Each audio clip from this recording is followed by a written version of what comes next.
आपको एक बात बता दूं, घड़ी घड़ी बोलते हैं ना कि दो राष्ट्रवादी, राष्ट्रवादी दो नहीं है, राष्ट्रवादी एक है जो अजीत दादा पवार साहब के पास में है। शानू पठान को क्या ये नहीं मालूम? आज शानू पठान, अब मैं बोलना चाहूंगा, मेरा दोस्त है यार, नहीं बोलना चाहता हूं, लेकिन उसको इतना नहीं है कि तुमको ये मालूम है कि आज के तारीख में अमृतनगर की दरगाह को ऊपर करना पड़ा, उसके पास पानी उठाने का कोई सुविधा ही नहीं थी। ये अमृतनगर की बाबा फकर सरकार की, घुटने की तरह पानी आता था। मेरे को वो बात याद आती है, किसी बुजुर्ग ने कहा था कि झूठ इतनी बार बोलो कि लोग सच समझने लगे। अस्सलाम वालेकुम रहमतुल्लाहि व बरकातुहू। मेरा नाम परवेज़ है। अलायंस टीवी न्यूज़ डी में आपका बहुत बहुत स्वागत है। हम अभी अलमास कॉलोनी केजीएन हॉल के पास, हमारे पीछे ही आप देख रहे हैं कि अली भाई मौजूद है और हम अली भाई से ये जानना चाहते हैं कि मुमरा में किस तरीके से विकास की बातें लोग कहते हैं और क्या क्या विकास हुई, ये विकास के बारों के यानी जो ये विकास के मुद्दे हैं उन पर भी बात करेंगे और अली भाई से हर चीज़ को बारे में। हालांकि अली भाई को सब तो जानते ही हैं और कितने सालों से हर चीज़ के फील्ड में ये हमेशा आगे रहे हैं। अली भाई है, आप तो इनको जानते ही होंगे कि ये अभी से नहीं, माशाल्लाह ताला हर काम के लिए हमेशा आगे बढ़ते हुए आए हैं। अब हम ये जानना चाहते हैं कि जो ये 32 नंबर वार्ड है, कौन सी पार्टी की लहर चल रही है, किस तरीके से लहर चल रही है, जो भी कुछ हो रहा है ये हम अली भाई से जानना चाहते हैं। अली भाई, ये जो 32 नंबर का पैनल है, हालांकि हम तो जानते हैं कि पूरे मुमरा की भी बात कर सकते हैं, मगर खास तौर पर क्योंकि आप अलमास कॉलोनी में रहते हैं, तो अलमास कॉलोनी के रहने पर तुम 32 नंबर वार्ड में आप आते हैं, तो ये 32 नंबर वार्ड में किस तरीके से किसकी लहर चल रही है, इस बारे में क्या कहना है आपका? अस्सलाम वालेकुम रहमतुल्लाहि व बरकातुहू। बहुत बहुत शुक्रिया आपका। पहले तो मैं आपका शुक्रिया अदा करता हूँ कि आपने मुझे इस लायक समझा कि मैं 32 नंबर वार्ड के लिए कुछ बोलूँ। देखिए मरीजा, ऐसा है कि 32 नंबर वार्ड में यहाँ पर जो पहले 4 नगर सेवक थे, जिसमें एक हमारी अशीम राव मैडम थी, एक जो है जनाब नईम खान साहब के लड़के थे और एक शानू पठान साहब थे और एक शाकिब जो हमारे दोस्तों में थे, वो उनकी वाइफ थी। लेकिन मामला ऐसा था कि इन लोगों की एक मजबूरी थी कि ये कोई भी काम अगर इनको करना है तो इनको मार्गदर्शन में करना पड़ता था। टीएमसी में इनके पास में कोई ऐसी पकड़ नहीं थी, कोई ज़्यादा मालूमात नहीं थी। उस वजह से आज 32 नंबर जो पैनल है उसका हाल बेहाल है। फरोज भाई, मैं तकरीबन आज 22 से 25 साल से टीएमसी में आता जाता हूँ, तो मैं टीएमसी के काम करने के तरीकों को जानता हूँ। तो उनमें ये क्षमता कभी दिखी ही नहीं, उनमें ये मामला कभी रहा ही नहीं कि हमें हमारे एरिया का विकास करना है या हमें हमारे एरिया के लिए बहुत ज़्यादा बड़ा कोई काम करना है। जैसे कि इन लोगों ने हमारे वार्ड में एक ही बड़ा काम किया, जिसको लोग गार्डन बोलते हैं। हमारे घासवाला में गार्डन बना। हमको तो ऐसा लगा कि इन्होंने पेपर वर्क पे कम से कम लाया होगा, पेपर वर्क को देख के बनाया होगा, लेकिन उन्होंने पेपर वर्क पे नहीं लाते हुए इनलीगल गार्डन बनाया।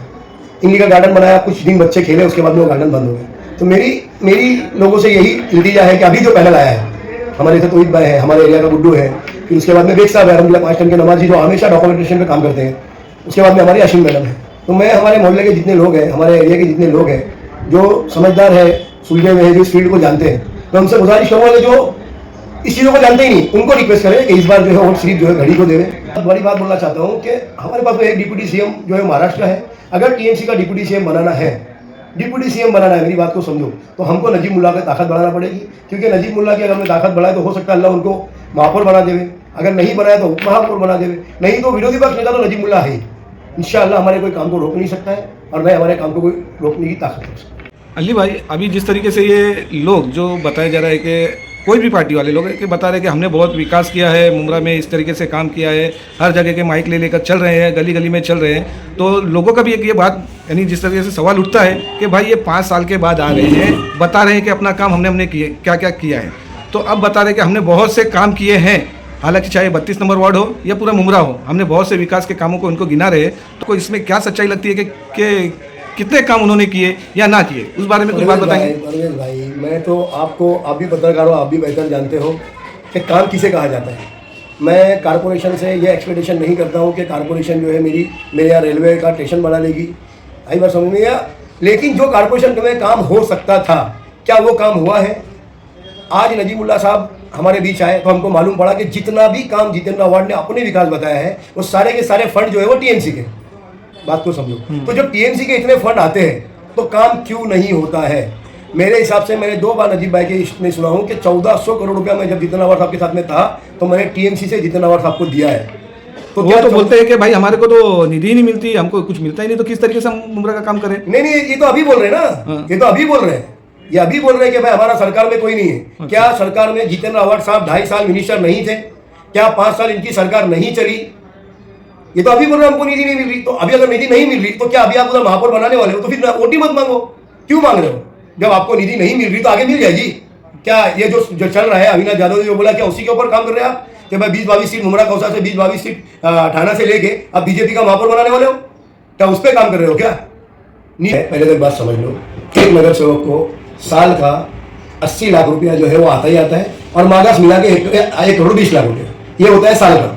ठीक है, अब इसके बाद तुम्हारी अपनी ताकत है तो कम से कम 2 करोड़ का तुमको कमिश्नर देता है, फिर साल का 3 करोड़ रुपया हो गया। अब साल का 3 करोड़ मतलब 5 साल का 15 करोड़ रुपया हो गया। तो मैं बोल रहा हूँ मुझे एमएलए की फंड की जरूरत ही नहीं है मेरे वार्ड में काम करने को। जब मैं 5 साल में 15 करोड़ रुपया लाता हूँ तो मुझे 15 करोड़ रुपए का हर नगर सेवक से हिसाब चाहिए। आज 18 नगर सेवक है, अगर 15 करोड़ रुपया एक नगर सेवक का पकड़ा जाए तो 200-250 करोड़ तो यही हो गया। तो कहाँ है, कौन सा विकास है? शानू पठान को क्या ये नहीं मालूम? आज शानू पठान, अब मैं बोलना चाहूंगा, मेरा दोस्त है यार, नहीं बोलना चाहता हूं, लेकिन उसको इतना नहीं है कि तुमको ये मालूम है कि आज के तारीख में अमृत नगर की दरगाह को ऊपर करना पड़ा। उसके पास पानी उठाने का कोई सुविधा ही नहीं थी, तो आज हमको लोगों से चंदा लेके आई बात समझे, हमको हमारा दरगाह ऊपर करना पड़ी। कौन सी दरगाह? ये अमृत नगर की, बाबा फकर सरकार की। अच्छा। घुटने की तरह पानी आता था, आज ऊपर करनी पड़ी। मतलब हम तुम्हारे ऐप छुपाने के लिए लोगों से भीख मांग के, चंदा मांग के आज हमने हमारी दरगाह को ऊपर किया, क्योंकि वो तो पाक जगह है, हमको उसको तो पाक रखना ही है। तो तुमने क्या काम किया? हमको सिर्फ तुम्हारे काम का ब्यूरो चाहिए, दूसरा कुछ नहीं। मैं बोल रहा हूँ मुझे एमएलए फंड का नहीं मालूम है, मुझे एमपी फंड का नहीं मालूम है। नगर सेवक 5 साल में 15 करोड़ रुपए लाता, आपने वो कहाँ लगाया? मेरा सबसे पहला सवाल शानू पठान साहब से ये है।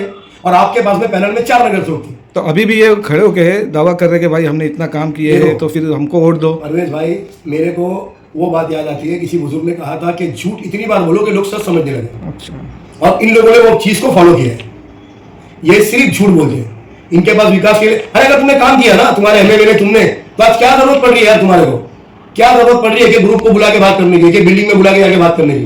बोलो, खड़े रहे बेटा, जरा ये नाला कौन बनाया? मैं बनाया ना, या अम्मी को बोलना वोट देना है? इतनी हिम्मत बोलने की? सही बात है इतनी हिम्मत तो क्यों? ठीक है ना, वोट मांगो, हम भी मांग रहे हैं, आप भी मांगो, आप विकास दिखाओ और हम विकास करेंगे। हमारे 2 वादे, हम विकास करेंगे और आप बोलने किया है, अल्लाह जिसको इज्जत देवे, क्योंकि इज्जत का और जिल्लत का देने वाला मेरा रब है।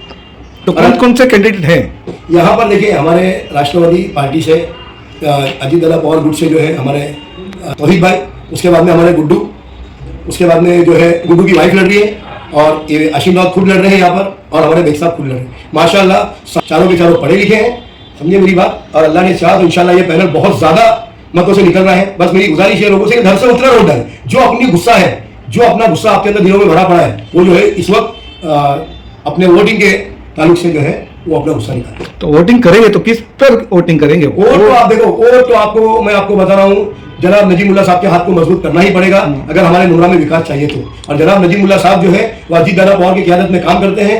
और दूसरी बात, उनकी जो निशानी वो घड़ी है। और मैं आपको एक बात बता दूं, घड़ी घड़ी बोलते हैं ना कि 2 राष्ट्रवादी 2 नहीं है, राष्ट्रवादी एक है जो अजीत दादा पवार साहब के पास में है, बाकी जो है वो इंडिपेंडेंट पार्टी है।